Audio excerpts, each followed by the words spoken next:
Another issue that the SIU has been working on, which is the controversial shacks that were built by the Limpopo government. There's some action on that side. So let's find out the latest from the SIU spokesperson, Kaizer Kganyago. Mr. Kganyago, thank you so much for making time. So what's the latest as it regards to those shacks that were built by the Limpopo government? What have you found? Thank you very much, Clement.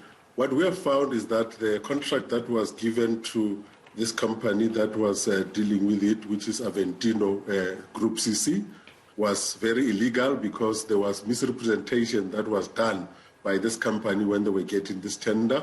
They forged documents of industry experts, which had got no link to the company so that they can influence the direction of the bid. And that was regarded as being fraudulent. And we have then since reported that to the police and to the NPA, and the lady who is the owner of this company was then arrested. She will be appearing in court very soon.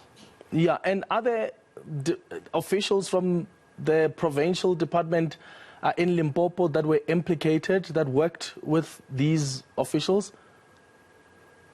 No, the Limpopo government found an implementing agency, which is the Housing Development Agency, which is the agency of the Department of Housing, and they are the ones who did that. The people who worked on this project has since resigned, from what we are told, from HDA. Therefore, they will be dealt with on the criminal side rather than on the disciplinary side. Okay, where were the lapses, Mr. Kganyago? I mean, for people to be forging documents, there must have been clear lapses just in due diligence. No, definitely, it was very clear that there was a lack of due diligence, especially because at the time people thought because it was an emergency situation, they can do whatever they want and nobody will come looking. Little did they know that we will come looking. And that is why we are now in the process of taking this matter to the special tribunal so that we can set aside that contract and recover the whole 15.3 million, because they were doing this work in Talana but also in Beckford, where they have not even finished one of those sheds. Yeah, so basically 15.3 million rand, that's how much money has been lost. That's the financial losses that were suffered by the provincial government. Definitely, it was 15.3, 12.3 million of that amount was for building of those shacks, and then there was a further 3 million that was put aside for them to do pit toilets and some 3 tanks, water tanks. Therefore, that makes a total of 15.3 million rand. But we are saying because the whole process was fraudulent, we want the whole 15.3 million rand to be returned to government. Yeah, and then the people that were arrested already in 2020? Yes, they are going to be appearing, I think, sometime next week in court in Polokwane.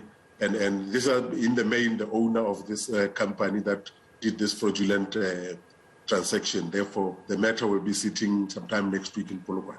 Okay. Let me also ask, and I don't know if you're able to indulge me on this one, Mr. Kganyago, but we're hearing more reports on the evidence that's also still emerging of how money was paid to some of the officials at the Department of Health. This is money that was awarded to the Digital Vibes contract. What are you able to share with us with regards to the money flows to some of the officials at the department?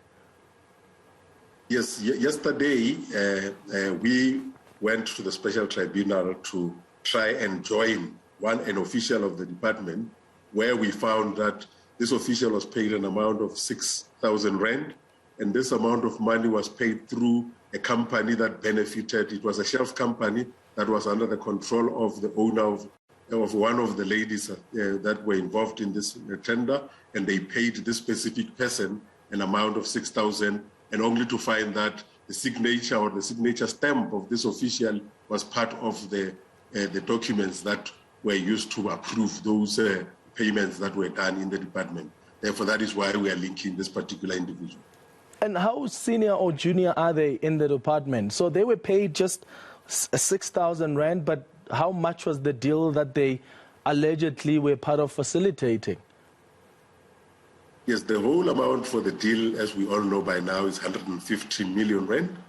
And the company that they were paid from, I think, received about 20 million from that transaction. And then they got the 6,000 rand, I think, just purely because they facilitated the quick payment of that transaction. Okay.